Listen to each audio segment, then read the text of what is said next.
स्वागत है आपका सच द रियलिटी में। मैं आपके साथ तिशा जैन। आइए साथ में नजर डाल लेते हैं आज की 10 बड़ी खबरों पर। ट्रेडिंग घोटाले के मामले में लंबे समय से जेल में बंद तार्किक बोरा और विशाल फूकन को गुवाहाटी हाईकोर्ट से राहत मिली है। डिब्रूगढ़ में दर्ज अंतिम केस में उन्हें जमानत मिल गई है। दोनों फिलहाल गुवाहाटी सेंट्रल जेल में बंद है और शुक्रवार को रिहा हो सकते हैं। वहीं इस मामले में आरोपी सुमी बोरा ने अब तक जमानत के लिए अर्जी नहीं दी है। गुवाहाटी सिटी जिला कांग्रेस कमेटी ने मुख्यमंत्री हेमंत बिस्वा शर्मा के खिलाफ महिला विरोधी बयान को लेकर दिसपुर थाने में एफआईआर दर्ज कराई है।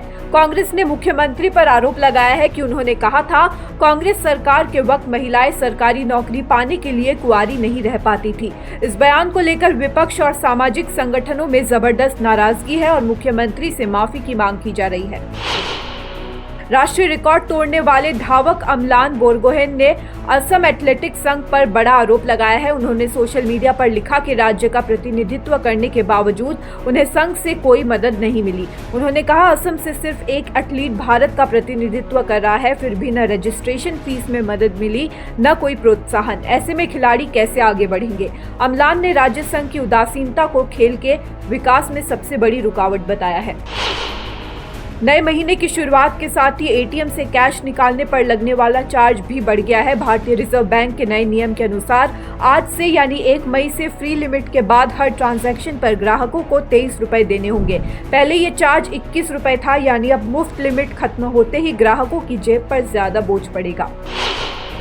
World audio visual entertainment summit यानी वेव समिट 2025 आज 1 मई से मुंबई के जियो वर्ल्ड कन्वेंशन सेंटर में शुरू हो गया है। ये भव्य आयोजन 4 मई तक चलेगा।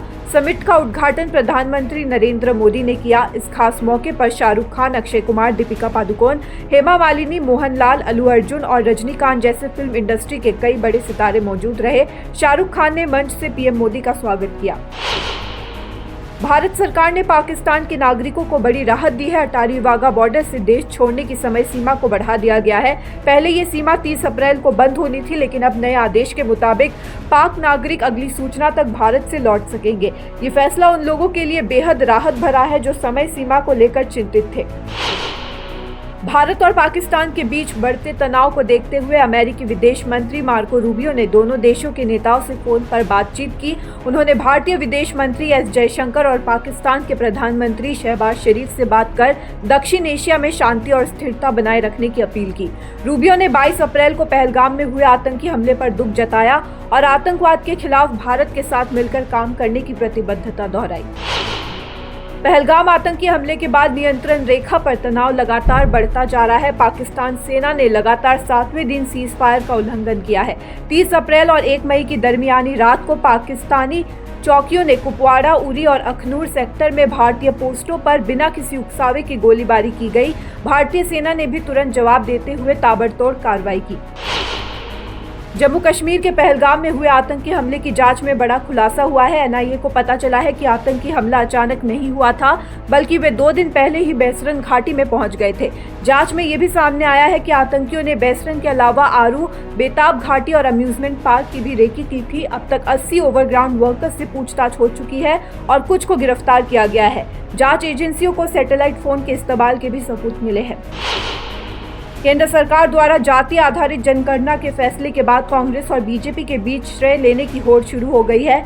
दिल्ली स्थित कांग्रेस मुख्यालय के बाहर लगे एक पोस्टर में राहुल गांधी को इसका श्रेय दिया गया है। पोस्टर में लिखा है, कहा था ना मोदी जी को जाति जनगणना करवानी पड़ेगी, हम करवा कर रहेंगे। बिया, जन्मदिन बा आपुनार जिकोनो विशेष अनुष्ठाনৰ বাবে ওয়ান স্টপ সলিউশন এম্বিয়েন্স বেংকুৱেটছ। আপোনাৰ প্ৰতিটো অনুষ্ঠানৰ বাবে এটাই শ্ৰেষ্ঠ স্থান। গুৱাহাটীজ ফাইনেষ্ট এণ্ড লাক্সাৰিয়াছ বেংকুৱেট হল। Ambience Banquets, perfect for every celebration. For booking, contact 7099013417 or visit 5th floor above Reliance Centro, RG Burwa Road, Guwahati.